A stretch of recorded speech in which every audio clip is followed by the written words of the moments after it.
चलिए खबरों में आगे बढ़ते हैं। इस बीच एक बड़ी ब्रेकिंग न्यूज सामने आ रही है। शराब घोटाले से जुड़ी इस वक्त की बड़ी अपडेट आपको बता दें, जहां बीजेपी प्रेस कॉन्फ्रेंस करते हुए नजर आई। आम आदमी पार्टी पर बीजेपी हमलावर हुई है। इस बीच संजय सिंह दोष मुक्त नहीं हुए हैं, ये बात कहते हुए नजर आए।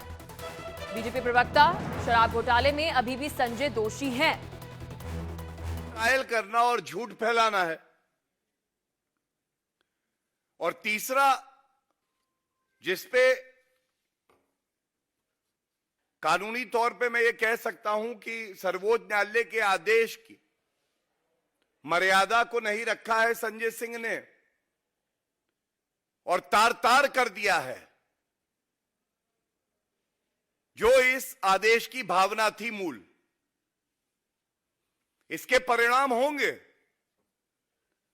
और वो परिणाम बहुत गंभीर होंगे, क्योंकि कोई भी व्यक्ति जो बेल पर बाहर आता है और उसका अधिवक्ता अंडरटेकिंग देता है कोर्ट में, अगर उसका पालन वो व्यक्ति नहीं करता है, द कॉन्सिक्वेंसेस फॉलो। इसी आदेश में एक बात मैं और कहूंगा जो संजय सिंह को चाहिए थी कि जिसका संज्ञान लें।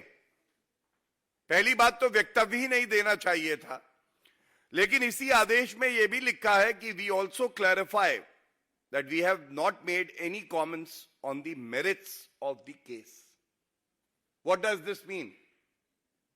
इसका मतलब जो टूटी हुई नाव लेके संजय सिंह निकले हैं, उस नाव पे कोई और सवार नहीं होगा, क्योंकि गुणवत्ता के आधार पे यह आदेश नहीं पारित हुआ है। यह आदेश पारित हुआ है क्योंकि एक कंसेशन दिया गया है और यह केवल लागू होता है संजय सिंह पर। इसके बाद कुछ आरोप जो संजय सिंह ने अपने साक्षात्कार में लगाए हैं, उनका उत्तर देना अति आवश्यक है। एक भ्रम फैलाया जा रहा है। संजय सिंह कह रहे हैं कि कोई प्रमाण ही नहीं है, शराब घोटाला तो है ही नहीं। मैं बहुत लंबा वक्तव्य ना देते हुए कुछ बिंदु आपके समक्ष रख देता हूं। क्या क्या है?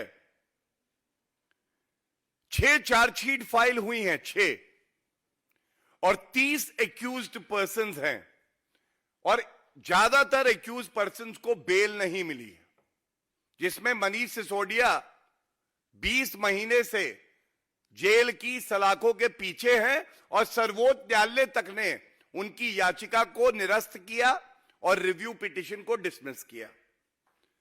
संजय सिंह कहते हैं कि कोई साक्ष्य नहीं है, तो मैं उन्हें बताऊं। साक्ष्य यह है कि ईडी ने सारा डॉक्यूमेंट्री एविडेंस फाइल किया कोर्ट में।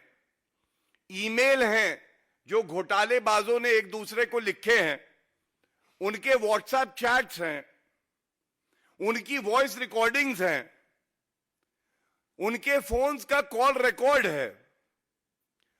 ये जो आरोपी हैं उनकी लोकेशन है, कहां बैठ के रिश्वतखोरी करी है, कहां घोटाला हुआ है, ये लोकेशंस हैं।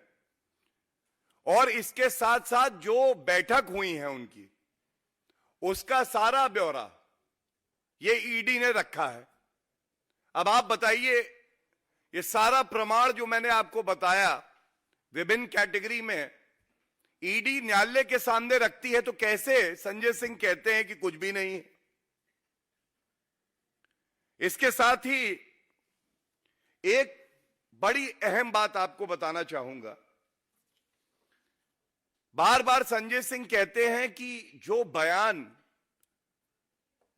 जांच एजेंसियों द्वारा लिए गए हैं, ये डरा धमका कर दबाव में लिए गए हैं। तो मैं आपको एक बात बता दूं, ये 164 के बयान हैं। अगर आप क्रिमिनल प्रोसीजर कोड समझे तो एक बयान होता है जो पुलिस के सामने लिया जाता है, इसमें कोई एविडेंटरी वैल्यू नहीं होती है, कोरॉबरेट जरूर हो सकता है। 164 का बयान क्या है?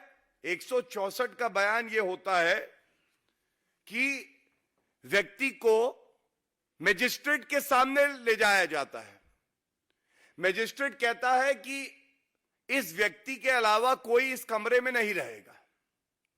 उसके बाद उससे बातचीत करता है, उससे एक सवाल पूछा जाता है, क्या आपको किसी ने डराया है, धमकाया है, दबाव बनाया है, या आप अपनी मर्जी से यह बयान दे रहे हैं?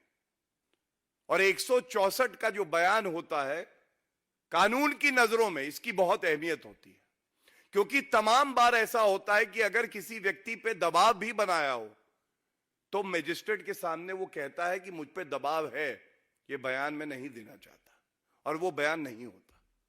लेकिन यहां पर ये जो बयान दर्ज हुए हैं, जिनका जिक्र संजय सिंह कर रहे हैं, ये जो व्यक्ति है जिन्होंने ये बयान दिया है, अप्रूवर भी हैं उसमें, उन्होंने कहा कि स्वेच्छा से, बिना दबाव के हम ये बयान दे रहे हैं।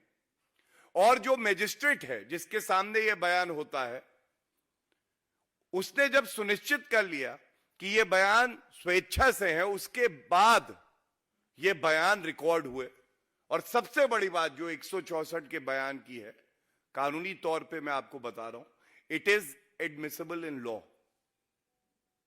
आप इसको प्रमाण मान सकते हैं। ये बड़ी बात है 164 के बयान की।